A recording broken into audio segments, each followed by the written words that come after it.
back to the channel, everybody. My name is Jason, and this is the recap for Dell Hollow first tournament of the year back in the 18th of March.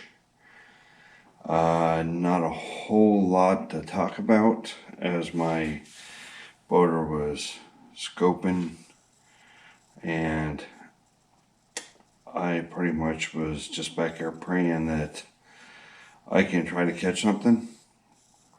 I threw an A-rig. The A-rig I threw was the 6 cents A-rig here. This was the actual A-rig that I threw. Didn't catch anything at all from it. Not even a single hit. I did throw a, pretty much threw a finesse. I threw a finesse swim bait. It was on my Enigma Phenom with the Fitzgerald fishing reel. The 4000 Stunner 4000 reel. I utilized a jig head. It was a ball headed jig, forward facing sonar jig with a little spunk shad to the back.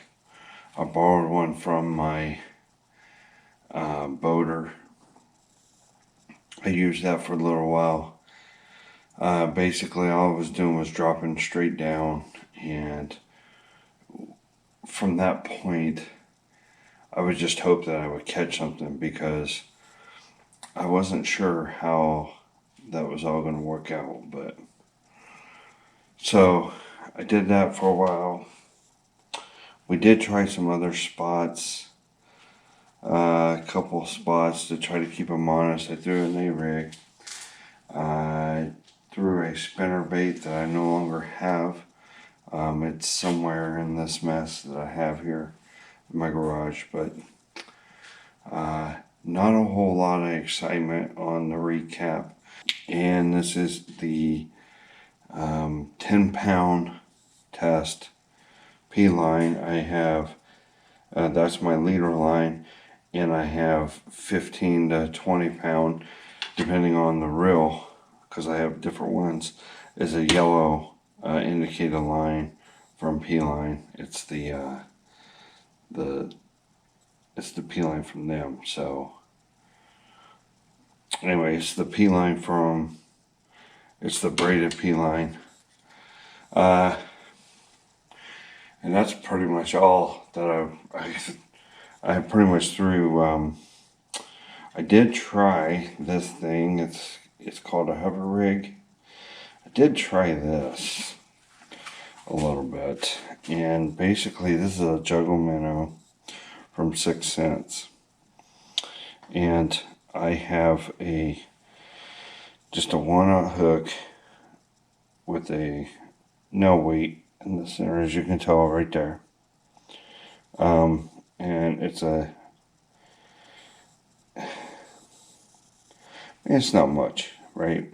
It's not much to look at, but I figured, hey, what the heck, I'm going to try this, because this is what they're feeding on. It is literally about that size, the 2 to 3 inch shad. We were over 60 feet of water. 60 feet of water, and trying to catch fish that were suspended. Later on that day, the winds picked up a little bit, not too terribly, but the bait fish was suspended from about 50 feet down from the top. And it's about 60 feet deep, so they're about 10 feet off the bottom. And then you notice that they went all the way to the bottom at 60 feet, and they were not moving as the sun came up and as it got warmer and throughout the day. So that was pretty much it. I haven't really I didn't get to I got to see a couple fish caught. My boater caught a couple fish. He caught one keeper. The rest were shorts. He ended up throwing that one keeper back. He says, I'm not waiting in line. And then we go on about our way. But I did throw something like this. This is a shad wrap, right? It's a Berkeley shad wrap. It's 8.5 feet deep. And I threw this because I threw that also on the spin cast. So I can at least try to, it's really light, 1/5 of the weight, and it goes down there. So it's this is a bad shad 7. And I used that on the best I could. So I did try that. I did try a couple lures. No luck on that. We were pretty much offshore the whole time, and beginning or in the middle of March. So that's pretty much it. I didn't throw any deep diver crankbaits. I didn't throw any crankbaits or anything this time because I just wasn't sure, with us being out in 60 feet of water, if I can get down into the depth. But, well, that just wraps it up. That does it all. And again, thank you, Eric Moore. Eric Daniel Moore was my boater. Fantastic dude. I appreciate him. And as what can we do, right? You just learn. If you have no scope, there's no hope. You just, luckily, you might be at the right place at the right time. But that's all I got for this video. Thank you for swinging by. As always, God bless Thailand. We are out of here. Deuces.